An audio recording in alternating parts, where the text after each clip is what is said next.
sticking with the US, and Trump has blasted Kamala Harris's speech at the Democratic National Convention earlier this week. Well, of course he has, but where she promises to make changes to the immigration system, pledges support for Ukraine, and has vowed to lift the middle class. Trump called into Fox News to slam Harris. All of these things that she talked about, we're going to do this, we're going to do that, we're going to do everything.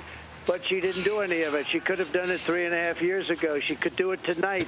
She didn't talk about China. She didn't talk about fracking. She didn't talk about crime. Look, she's a Marxist. She always was. She always will be. I have to say, I always find it laughable when Kamala Harris promises to make all these improvements. You've been in the White House the last 4 years. What have you been doing in that time? Going to crack down on illegal immigration. Oh, well, exactly.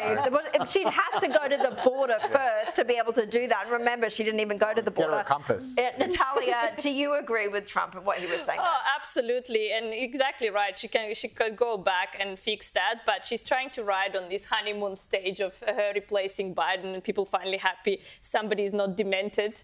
Well, look, that is a big plus, Freya, you have to say. She doesn't appear to be suffering from perhaps the cognitive decline, but when that is on one of the major things on your side, it's a pretty low bar. Yeah, the bar is very low for the Democrats at the moment. I mean, yeah, it's a campaign of vibes over substance.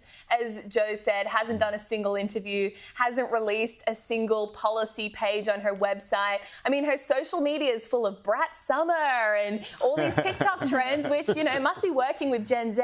But in terms of her actual substantive policies, there's nothing. Well, you can see why she hasn't gone and done any substantial interviews, because she's not a great performer. No, but to be honest, I think she's quite sort of vacuous. She's a sort of she's a sort of bunch. This is where her infamous word salads come in, because she doesn't actually know what she's talking about. She's a bunch of words in search of a meeting. She's notoriously reluctant to do research or to read papers. Yeah, that's right. Yeah, and I think that's the problem. I think Trump only wins when the other candidate, there is something toxic about them. There was clearly something really toxic about Hillary, a whole bunch of stuff you can put on, a whole bunch of skeletons, blah, blah, blah, blah, blah. Biden, of course, we all know, the double haters. Biden, people might not like Trump, but at least he can string a sentence together. This guy's clearly got dementia. And this is why it's Kamala Harris's election to lose.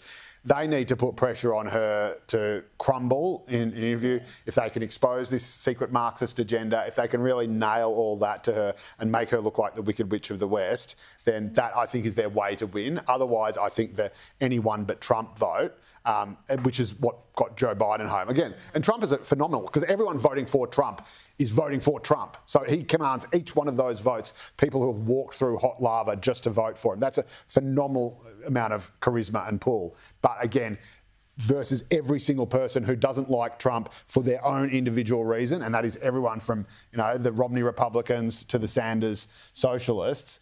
That is a huge coalition for one man. Put a number on it. I talked to James Morrow about this, and James said his research suggests that 40% of registered voters are ABT, anyone but Trump, right? But that's 40%. So he's not going to win those. He can win the election on a narrow margin, which is how he wins, without those 40%. And you've got to wonder whether the people in the middle are going to look at this woman and say, yes, that's what we want, someone who doesn't say anything. Greg Sheridan is one of my heroes as a journalist, and he coined a wonderful expression. She's offering a vibe in a vacuum.